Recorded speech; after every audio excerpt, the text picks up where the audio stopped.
I know I didn't fight all my demons away by crash dieting for a full year.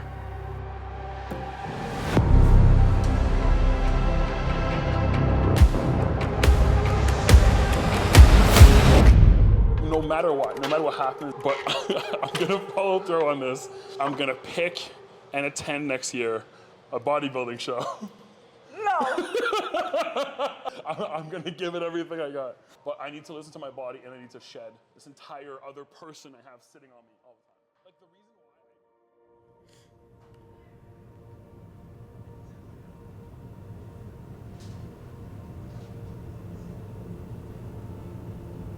People didn't really know that I was depressed. I was really good at hiding it.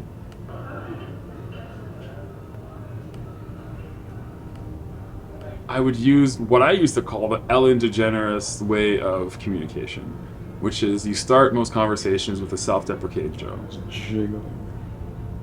Alright, so I'm about to lose a whole bunch of weight for science. So I mean, I've always kind of been a fat kid, like my entire life, and I used to get teased for it pretty heavily back in high school, like to the point where it could probably be considered bullying. It became a part of my identity, and I was completely okay with that because it led to me being popular, it led to me being on student council, which was my job back then. Like, that's where my income came from. How does it feel to be the king? It's more of a reaffirmation. I already knew that. I was the comfortable friend to the girls where they would feel comfortable telling me stuff because I wasn't necessarily even an idea of what could be a partner, right? And I think that it was very easy to shift into that mindset. And then again, I felt comfortable there.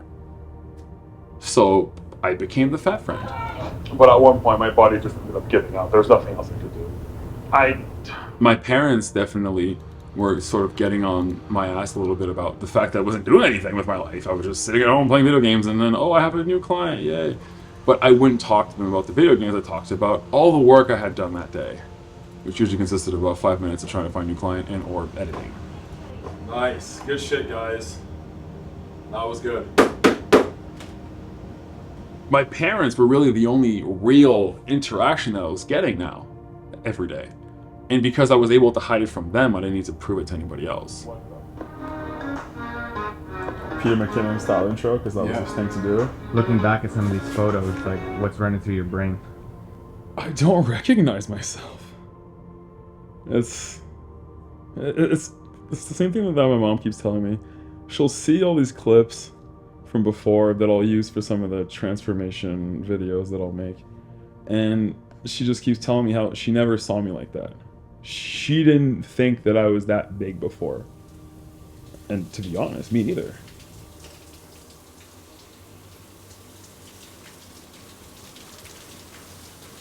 It was like this revolving door of things are going worse, but I don't know how to interpret, and I have nobody that I can talk to about it, so things get worse. Until I hit that, like, what I like to call the fuck it moment, you know, that inflection point. And explain that to me, like, what was that? I remember very clearly how my little brother said, hey, I'm going to Colombia in a week. Do you want to come? I don't know what happened, because obviously I would have said no in every other situation, but for whatever reason, I decided to say, yeah, when are we leaving? And then I got a ticket, and I was going the next week. For anybody that knows, if you get your blood test in Canada, it's really hard to get blood tested for testosterone levels in Canada. You have to go through an endocrinologist, and that is a whole thing. You have to have a family doctor, which I don't have. In Colombia, it costs about $25, $30. I just thought to myself, like, what if? You know, like, what if my levels are super low? So I got my blood tested, and when I saw that my testosterone levels were in the 70s, which is the high levels of a natural female, that's when everything sort of clicked. Everything started making sense. And my little brother was sort of cracking jokes about my low T, and then I realized, like, this is real. I don't think my story is unique in any way. A kid becoming fat, going into adulthood, becoming fatter, reaching morbid obesity. I don't think that's unique at all. And when something is on, it becomes an epidemic scale, I think we have to start looking outwards. So, I went to a doctor and he prescribed me a dose, And within 2.5 weeks, all of a sudden, I was the one asking them, what are we doing today? Are we doing something cool? Are we going out for a walk? Let's go to the grocery store. There's a cool outside gym. Let's go. Everything changed. It was really like adding color to a black and white image. That's when that viral clip of no matter what happens, but I'm gonna follow through on this. I'm gonna pick and attend next year a bodybuilding show. No.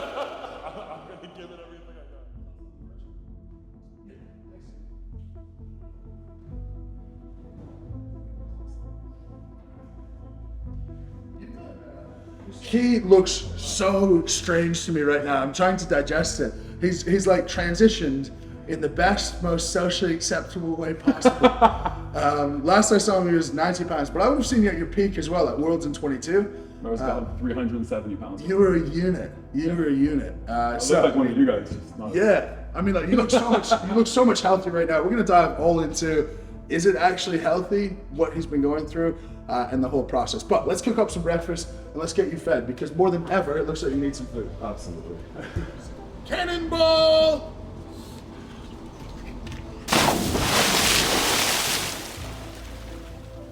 The changes that have happened were so drastic and so fast. I don't think I've actually dealt with any of it yet. Yeah.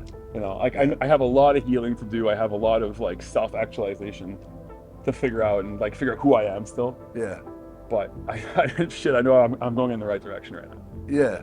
Who are you other than the weight loss journey? Because you're not the fat guy anymore. And that was my identity for so long. And now your identity is the transformation guy. Yeah. But you can only transform once. Exactly. And the reality is, if you're someone in your position before, how much time did you have? You don't see many people that size at 45. No. You know? No, absolutely not. Like, and especially like the way that my blood tests were going, the way that my Crohn's was getting much worse very quickly. It was like I was on the precipice of something really bad happening. Yeah. And I don't think it's a matter of if, but it was really just a matter of when. Yeah. Confidence-wise, what's been your biggest thing self-talk-wise that's helped you to be able to post shirtless every day on Instagram and be shirtless in videos and whatnot? Because actually, I think it is very different posting shirtless on Instagram every day, where you're controlling the lighting and the angle and everything, to now like something like this, where like the likelihood that you watch this video and there's an angle where you're like, Oh, that sucked. fat, good, whatever. Yeah. You know, I know that feeling as well. Like, what would your tip be to other people, but to yourself as well? I feel like if you have fully decided that you're gonna make the changes, then embrace it. Because if you start losing weight out of a place of self-hate, I think we've all tried that before, and eventually you stop hating yourself enough, and you're okay with yourself, and then slowly you revert back. Sure. Right. So it's really just like, again, like finding, and I don't want to be cliche and say find your why, but like find out why it's important to you to lose this weight.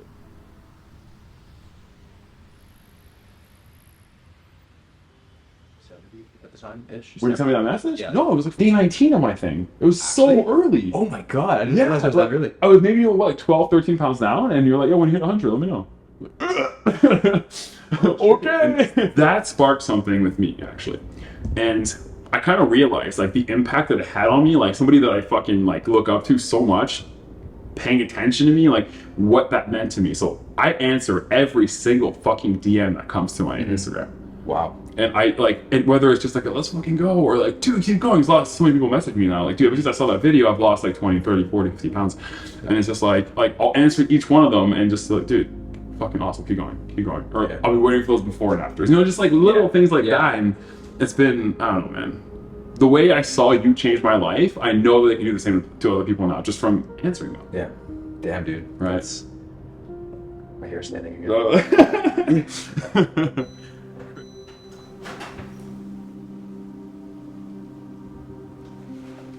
Would you not see it as kind of like, a lot of people be like, stepping on stage is just about stepping on stage and like doing what you do for yourself? It's fuck, because that's what I tell people, that's what I preach, but personally I haven't really been able to internalize it.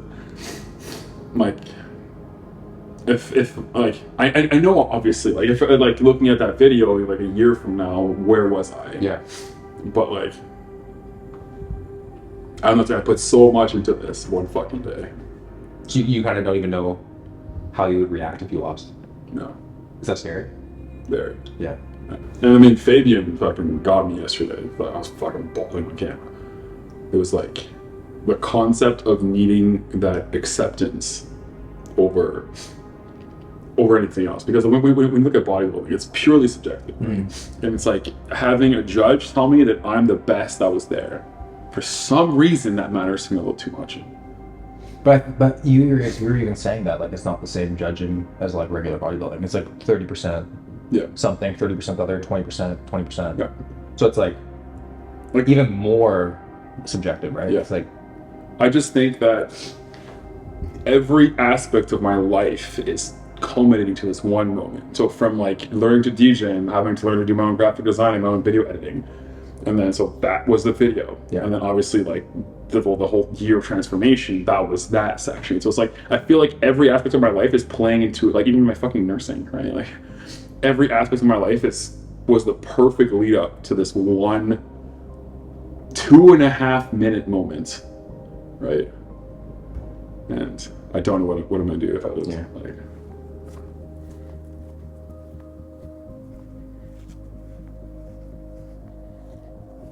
I think that there's always going to be a factor of self-growth to anything. Whether you start out on a path to do something and realize that you're doing good and just grow from there, that's, I think, pretty much exactly what happened here. Where my goals at first were just to be accepted and not necessarily the most health-centric goals, because nobody should put a number on a time frame of weight loss, because that can just lead to making rash decisions or making short-term sacrifices that are just not sustainable. If anything, it would be to, for once in your life, pay attention to the people who actually love you. And I feel like when I first started this, I was so disconnected and isolated from everybody that I didn't really have anybody to share that with.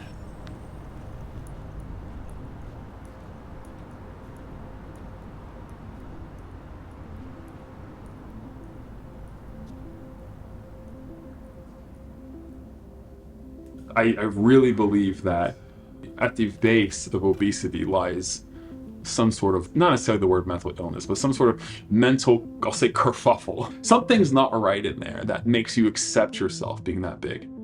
And being able to share with others the gift of making them want to change, because you can never force somebody to do anything. So if I can just help people want to make the change, that's everything.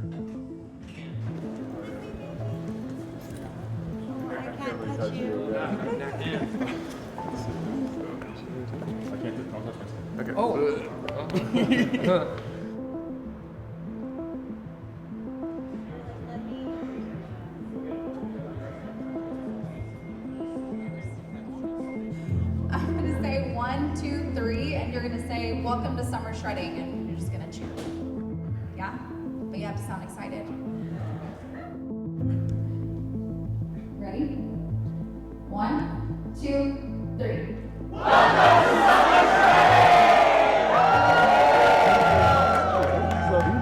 Where? Before.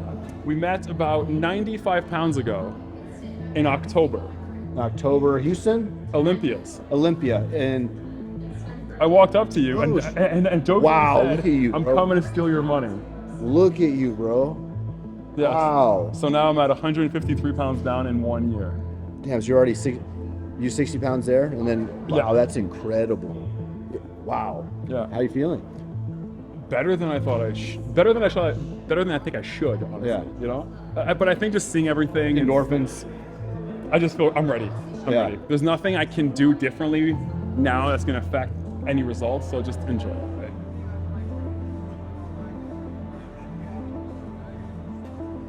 How long have you and Simon been together? Like 9 months now. Okay, so you've been along for this entire journey. Yeah, pretty much. What was it about Simon that drew you towards him? He's just a compelling person, like just really interesting, and he's super fun to be around, and he's super likable. Like everybody that meets him just like super likes Simon. And like I I can relate. Do you have like any apprehensions about how extreme this weight loss journey has been? 150 pounds in a year is pretty wild. Not really. Like, I really like how determined he is and how extreme he is. There's a happy medium to this, you know, and I want him to experience that.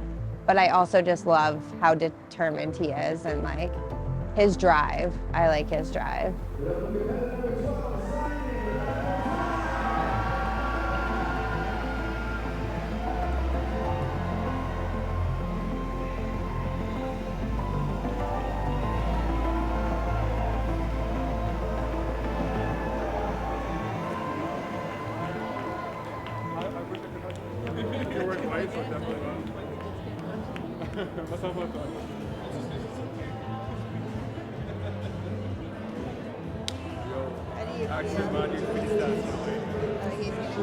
How proud does it make you to see him have followed through with what he committed to? I think that's the best part. Not, yes, the weight loss, but the fact that he really stuck to it for a full year and accomplished what he did. I'm beyond proud. There's no word for that.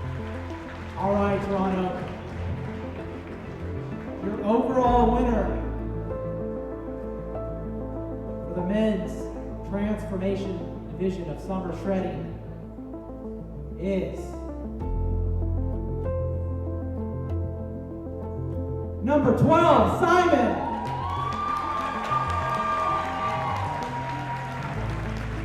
Bringing out the trophy is my man JJ, the overall winner from the 2023 men's transformation.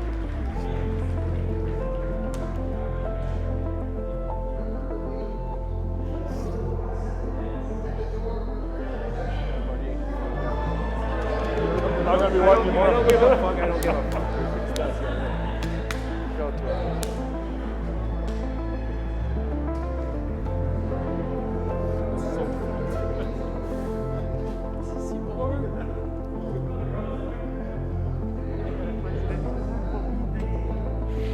So how does it feel, as long as your journey was, to come off the stage having not one, not two, but 3 different awards? Everything that I've worked for feels so validated. This, like, I've been dreaming of, I can't even tell you, I've been dreaming about this, holding this thing. I've been manifesting, visualizing this exact moment for an entire year. You know how crazy that is to actually hold this? My entire life was 1 year for this piece, and it worked. And it all came to fruition. So now to Houston next? Oh, if I did this, if I lost 153 pounds in 1 year, what do you think I can do from this in 3 months? We're excited to see it. Me too. Congratulations. Thank you so much. Great job.